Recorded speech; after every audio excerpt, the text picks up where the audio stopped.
नमस्कार दर्शक बंधु प्रियास किचन ने आपण मानक अनेक अनेक स्वागत।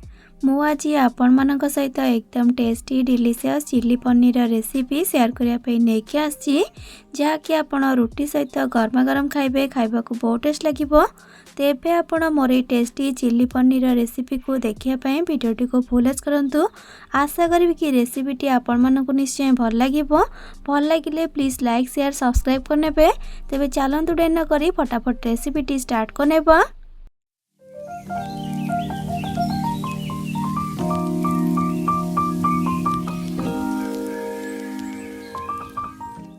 चिल्ली पनीर बनवाई प्रथम तो आमको निहाती भाव में दरकार है पनीर। एठी देखंतु मु नेइची 200 ग्राम पनीर आकु देखंतु एपरी लंबा लंबा और टिके मोटा रखिकी काटिकी नेइची।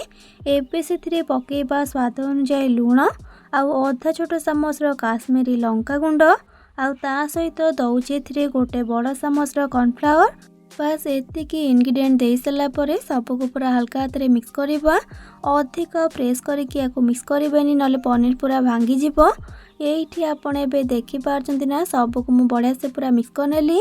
एबे को साइड कर देकी गैस ऑन करके गोटे फ्राइंग पैन को बसैकी से दौची पाखापाखि 2 बड़ चामच रिफाइन तेल। आपण पनीर को देखिकी से हिसाब से तेल को ऐड करेंगे। तेल भल भाव में गरम होगा से मैरिनेट करके रखि पनीर को आणिक ऐड करवा। एका सहित सबुजाक पनीर को ऐड करदेवेनि यहीपरि अधा अधा आणिकी पैन में छाड़ी छाड़ी करके देवे। पनीर को पैन में दे सारा गैस फ्लेम को मीडियम टू हाई रे रखिकी 2 ରୁ 3 मिनट खंडे तलपट साइड को टिके कुक होगा छाड़ा। आउ 2-3 मिनट पर तलपट साइडटा टिके कुक हो आरपट साइड को हल्का से उल्टे नेबा।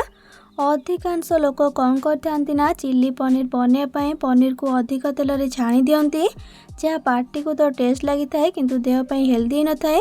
सेथिपई आमे आज कम तेल रे सेहीपरि टेस्टी चिल्ली पनीर को बनैकी रेडी करिबा जहाँ कम तेल रे बनिबा और टेस्टी मध्य लागिबो। 5 ରୁ 6 मिनट खंडे एपट सेपट करके भाजी नेला परे एठी देखंतु आमर पनीर पकोड़ाटी रेडी गला। ताको बे गोटे बाउल को काढ़ी देकी साइड रखिबा।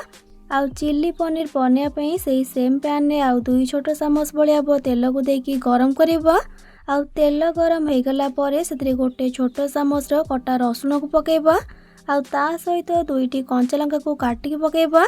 आउ सबको टिके खाली 10 ରୁ 20 सेकेंड पर्यंत भाजी नेबा जेमती कि रसुण आ कंचा लंकार कंचा स्मेलटा पलैब। टिके रसुण कंचा लंका को भाजी देकी से 150 ग्राम कैप्सिकम आउ गोटे मीडियम साइज पियाज को काटिकी दौची।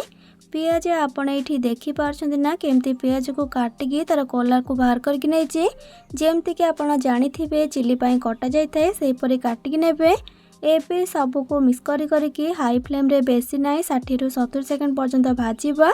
टिके जस्ट पियाज और कैप्सिकम टा नरम हो गला परे गैस फ्लेम को लो कर देकी से पकेबा गोटे बड़ा चामच टमाटो केचप बा आपण टमाटो सॉस मध्य दे पारिबे। आउ गोटे बड़ा चामच ग्रीन चिली सॉस आउ गोटे छोट चामच सोया सॉस पकेबा। आउ अधा छोट चामच विनेगार पकेबा। अधिक विनेगार ऐड करेनि ना बेसी खटा खटा लगिबो। आउ अधा छोट चामच पकेबा गोलमरीच गुंड आउ ता सहित स्वाद अनुसार लूण पकेबा। अधिक लूण आपण बिल्कुल भी ऐड करेनि कारण सॉस रे ऑलरेडी लूण अंश रही थाए। आ पनीर रे मध्य लूण देकी आमे फ्राई करथिले से हिसाब रे देखिके एथिरे लूण को ऐड करेंगे। एबे सबको भल भाव में थरे मिक्स करनेबा। गैस फ्लेम को जमा भी ए स्टेज रे हाई करेनि कारण हाई करदेले फ्लेम को सॉस बहुत जल्दी पोड़ी जीवो। सॉस को देकी भल भाव में मिक्स करनेला परे सेथिरे पकेबा गोटे कप कॉर्नफ्लावर स्लरी माने 2 छोट चामच कॉर्नफ्लावर नेबे गोटे कप पानी पाइका आउ ताको भल से मिक्स करके एथिरे ऐड करेंगे। कॉर्नफ्लावर को पानी रे गोलिकी एथिरे देले चिल्लीटा आम टिके मोटा बनिबो। आगरू भी मु सोयाबीन चिल्ली कोबी चिल्ली रेसिपी मो चैनल रे अपलोड करिछि। आपण से सब वीडियो को देखिया पई चाहुथिले एई वीडियो तले थिबा डिस्क्रिप्शन बॉक्स रे तार लिंक सब को पाई परिबे। कॉर्नफ्लावर पानीटा को देकी 40 ରୁ 50 सेकेंड पर्यंत गोले गोले की कुक करनेला परे सेथिरे बे फ्राई करके रखिथिबा पनीर सब को ऐड करनेबा। आउ गैस फ्लेम को मीडियम रे रखिकी मीडियम फ्लेम रे 2 मिनट खंडे गोले गोले की कुक करनेबा। चिल्ली पनीर को आपण घरे थरे नियता ट्राए करेंगे देखिए केते टेस्टी लगिबो खाइबा पाइंका। खास करी डिनर रे बनैबे रुटी सहित खाइबा पाई बहुत बढ़िया लगिबो। 2 मिनट खंडे गोले गोले की कुक नेला परे एठी हमर एबे चिली पनीर रेडी गलानी।